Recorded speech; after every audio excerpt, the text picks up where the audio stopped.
देखिए, केले का एक पत्ता लेकर उसके छोटे छोटे टुकड़े कर ले, तवे पर रख दे,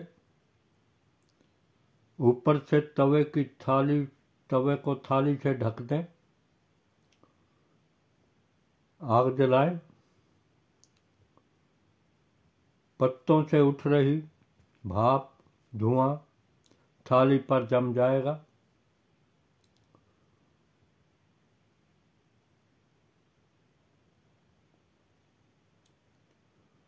जब पत्ते जल जाएं तो पीस कर राख बना ले और उस राख को ढकी हुई थाली में डालकर रगड़ें, जिससे थाली पर जमा कालापन राख में मिल जाए।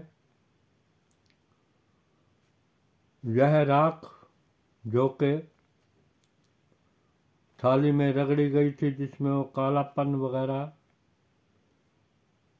उसमें मिल गया था, हमने पीस के उसका अच्छी तरह पाउडर बना लिया था, वह 1 ग्राम एक पतासे या दूध की मलाई पर रख कर खाएं। इससे हर प्रकार की खांसी, कुक्कर खांसी भी ठीक हो जाती है।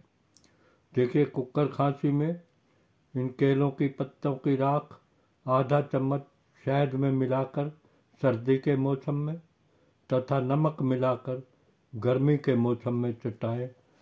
100% लाभ होगा, ठीक हो जाएंगे। धन्यवाद आज का वीडियो देखने के लिए। इस वीडियो को लाइक शेयर व सब्सक्राइब जरूर करें ताकि सबका फायदा हो सके, सबका भला हो सके। धन्यवाद।